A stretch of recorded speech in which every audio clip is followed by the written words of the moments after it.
Hello, EntrePods, and welcome to Season 3. This season, we are interviewing and talking about ethical entrepreneurs who are making money and changing our world. Join us as we discover how we can step into power as creators and business owners to reshape business into one that values humanity, our planet, and our shared future. You won't want to miss a single episode.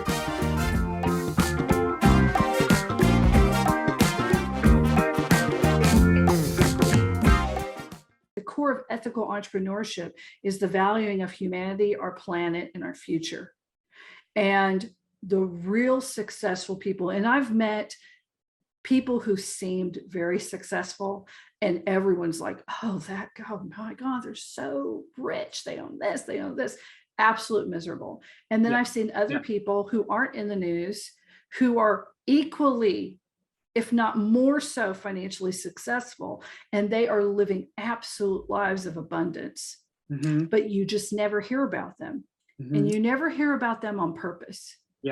And so that's one of the reasons that I love this podcast, because I talk to people like you, and I talk to people who normally don't get platforms, because it seems like in the past, and we know this from people like Harvey Weinstein and Jeffrey Epstein and Matt Lauer, and these atrocities that have come out, that in their careers somewhere at one point they were given a choice of what do you really want, and they took a path that put them into corruption and could put them into bad things. Meanwhile, other people took another path and they actually did much better, but we don't hear about them, because it seems like the advertising, the marketing is only on this one path. And you can say this is the war between good and evil. You can say this is a war of, soul consciousness versus consumerism and capitalism. However you want to frame that, it's happening, and we can't ignore it anymore. And that's good. I mean, sometimes it doesn't seem good. We're in war and all this other stuff, but we need to make these choices. So if you're an entrepreneur and you're thinking, I just can't get it done unless I make a bad choice or exploit people or do something, that's just a lie. I mean, listen to Nathaniel, right? And I'm going to tell you, he's not exploiting anybody. Listen to Katie, who came on the show, Chanakas, and all these other amazing people I have on. They consciously said, no, I'm not gonna do it, just don't feel like it today.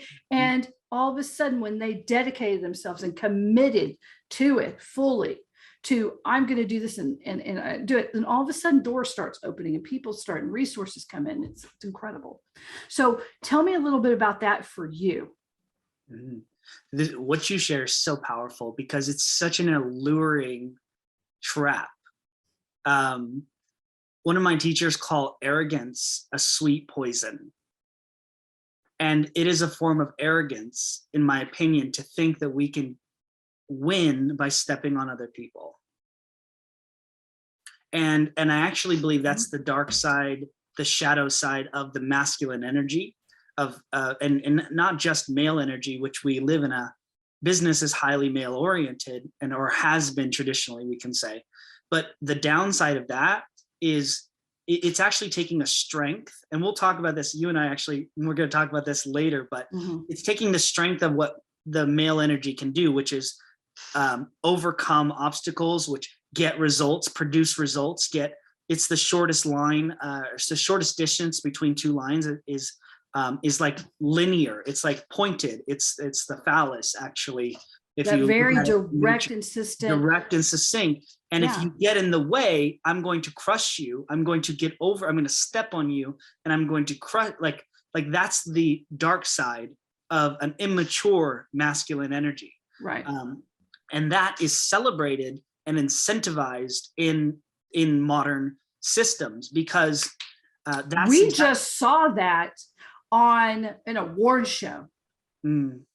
I mean, we saw, let's face it, there was a very negative side of it. On one hand, like there's all this positivity, and then you see someone go up, but the negative side of that was the people that laughed, the fact that they couldn't even escort this person out, even after they committed violence.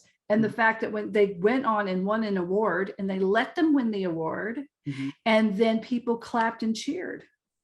It was just a celebration of violence is the answer to any little slight. If you are powerful and you are wealthy, then you can just get away with whatever you want to get away with. And everybody else are very little people to be crushed. I mean, that was very physically in everybody's face.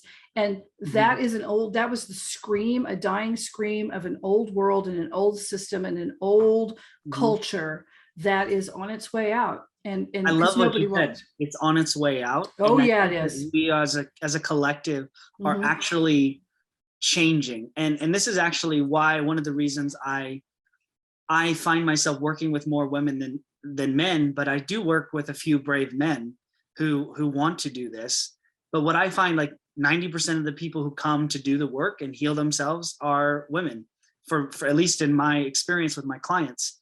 And so I said, okay, why is this? And I realized also that, this comes to a story. My mom growing up was the leader of the household. So my dad was actually not as present. He was present and not. And when he was incredible. But when he wasn't, he was struggling with drugs for the first 10 years of my life, and he was gone. And then, so that inconsistency it's more of a space of emptiness in my upbringing. And mom became the dad, and mom became the rewarder and the punisher. Mom became the pillar of the family. And I learned something about how powerful moms or women are, or can be, or the feminine energy in a family can be, holding a family together. And this was just my experience. And I'm sure there are fathers who do this in other families. But I saw that not only was my mom the pillar, she was also more emotionally intelligent than my dad was.